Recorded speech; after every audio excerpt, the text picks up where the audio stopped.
Adam Bierman back again. I think we just saw Laura Doyle, amazing relationship expert. Now, a favorite thing I like to do, we have actor, coach, thespian Jody Wood will lead us through some improv.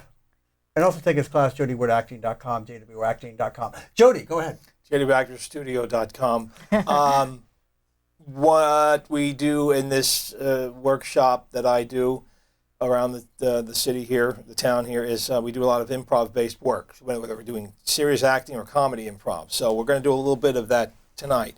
And a couple of you are actually in the workshop, which is pretty cool. And Sandra's making her improv debut on television. That takes a lot of... And if I may say, I am not a native English speaker, so it might be more difficult, more difficult for me. She's lowering the bar. She's not native English speaker. Bar. But English is not my first. And you wasted another 1 minute now. Thank you. Well, let's do it in let's do it in gibberish. Make it more funny. I speak that way sometimes, as my wife can attest. After a couple of drinks. No, just naturally. Naturally. Anyway, the foundation of improvisation, if anybody want to learn about this, is our two simple words that can change your life, actually. And as far as improvisation, yes, and. Yes, I'm listening to you, and I'm going to build on your idea. In improvisation, there are just a couple of rules, one of which is don't deny, which means don't poo-poo the person's idea. Build on it. Whether you like it or not, something's going to happen from somewhere. Make eye contact, make sure we're listening to one another, and don't go for the joke. If it's comedy improv, it'll just be. Spontaneity is usually funny, and plus we give you situations, as you will see, that are kind of call for being bizarre and zany and funny anyway. So it doesn't have to be that they have to sit here now and now the pressure's on them to be funny. That's not what it's about. And Adam's a pretty funny guy, but looks aren't everything. So let's try the yes and exercise, and I'll begin. I think you're all familiar with it. I'm going to start up with a statement, and you'd build on my idea. It was really hot these past couple of days. Yes, and we had to put on the air conditioning, and that cost money. Yes, and in my office, there's very little money, and the heat was on. Yes, but I really don't care. Yes, and. Okay, yes, and I really don't care because it was 90 degrees, and my husband thinks that we can live with 90 degrees and sleep, which is even worse with a bed sod. Yes, and Adam said that it's usually pretty hot in bed no matter what time of year. Yes, you guys are in bed together. Yes, and sometimes you can save money because the bed can become its own sauna, so you don't have to go to the sauna. Yes, and saunas come from Norway. Yes, and I don't like that other thing that I don't know that they go in a pool and then they go in the sauna. What is that? I guess I screw it up because I'm asking a question, right? Right? Yes, and it's always fun to follow up someone that doesn't know what the hell they're doing.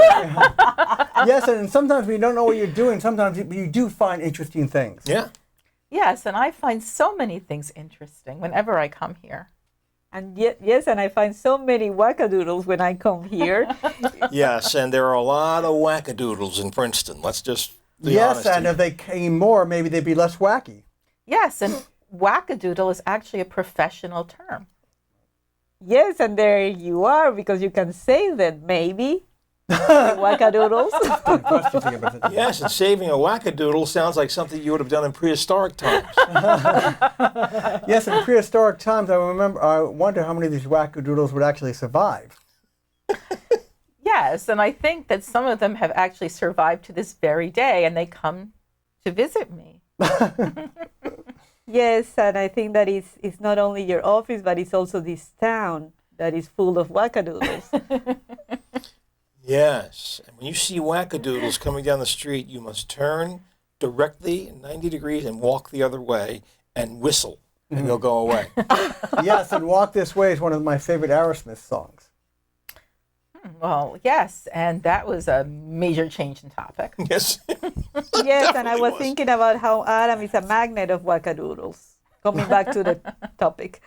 Yes, and I think that the Kraft Bakery Company should come up with a new cheese doodle called Wackadoodles. Instead of a snickerdoodle. All right, good. Nice job, guys. Awesome. That's just the basis of, and always do that in our classes. This is a very simple game. I'll start with you guys so we get the idea. It's called one-word story or one-word sentence. We're going to create a sentence one word at a time, which means we're just listening to you. That's the foundation of improvisation, is listening. to each other. So I'll start. Thursdays, I, Go. To the family, Of. a friend. who is A. Gay person. one-word stories. does like a focus here. And And we Like. Him. very, much. let's start a new sentence. Yesterday. I. Went Two, The. Movies. and 8, A. Big. pot of Popcorn. And. it was Delicious. But. afterward the Intestines. Where. rumbling. mightily. Period. All right, so Good. based on that, I am now going to host a game called Three-Headed Expert. You guys are now one person with three heads. And let's say you're an expert in Isn't your brain opening enough? you're an expert in fashion design. Okay. And I'm going to ask you some questions, which you will answer one word at a And can time. I say a pet peeve? You have to remember who went last. You have to pay I was attention. going to just say that. Sorry. If Adam said the last word, like my name is Dr. Shivago, whatever, next question you would begin because Vivian had the last word the last time. Fuck us. So No, not question. I'll point This is to a you if family you don't. program. There's a story I have about this Eastern European director that I worked with one time said, it's very important for an actor to fuck us. You need to fuck us. Fuck us. What are you laughing at, Wood? No, nothing. Nothing what you said is just funny. Nothing. All right, anyway. Three-headed expert, you're an expert in fashion. Thank you so much for coming in today. What is your name? My Name. Is. Fenlon. Zhivago. You got to think about that for a second, didn't you? Okay, well, it's just past the spring. What's the fashion looking like for fall of 2017? Shoulder pads. Again, one word. Oh no, that is a thing. Oh, it's Shoulder pads. hyphenated. Yes. Shoulder pads. Will B. The. in Statement. Even. after Labor. They. You know, that's a question I've always wondered. Who makes up these rules? Like you cannot wear white pants after Labor Day. I mean, why not? the Republican. Party. makes Up. This. fascist. Regimen. That. We Follow. So if you see someone wearing white pants after Labor Day, you can pretty much think that they're a liberal. Or is that true? Probably. Huh. Well, more power to them. What if I decided to wear a big floral dress and a big hat? That if I want to make a statement. What do you think You- about that? would Look. Like. a More. Like a what? Moron. I would look like a moron. Good. Well, that wouldn't be the first time. Believe me. No need of the dress. focus. You do not want to see me in a dress. Trust me. But I'm just saying, why is it? It seems that fashion is geared more toward women than men. It's like men wear jackets and ties, or there's this onesie coming out for men apparently this summer. Have you seen that? And if so, why the hell would they make a onesie for a man? Metrosexuals. Need Options. And. we Like. To. give Them. The. option Of. Wearing. Different. Clothes. That's awesome. I really appreciate it. We've learned a lot about the fashion industry, and it was awesome. Now we're going to do a game based. I'm going to bring that level up a little bit with a game called Novel. The three of them are going to create a story right before our very eyes and ears. Usually in improv you get a suggestion of the audience, but there's no audience here, so I will come up with it. Let's do a murder mystery. And the title of the murder mystery is The Clown with the Bloody Scissors. Ooh, Okay. that's a And good now- one. All right. Well, that won't take that long. Okay. And we're going to put our novels out. And then when I point to you, you start the story. And then I'll point to someone else, and you pick up right from where they left off to build this story together. And then I'll wrap it up by saying this is how it ends, so you know. Okay? The Clown with the Scissors making its debut here in Princeton, New Jersey. There was a clown who walked around town. At first, people liked him, but then he became very menacing. Children would run. Then the bodies started coming. They found him in weird places. First, the wackadoodles died. But then even the sane people.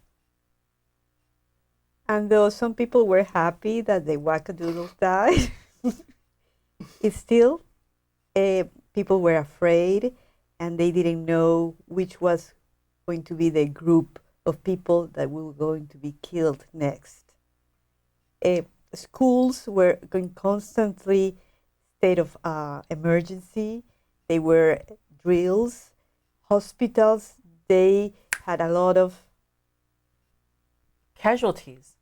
But then the women in the quilting guild noticed that whenever they started to take their scissors out to cut their fabric, their special expensive Gingers fabric scissors, they were covered with blood. And this was completely unacceptable because those scissors are only for fabric. They're very expensive. We don't cut anything else except for fabric. And these women were getting very antsy and start suspecting of each other because the scissors were kept in a special box because they were expensive, they were unique, and they were only for fabrics.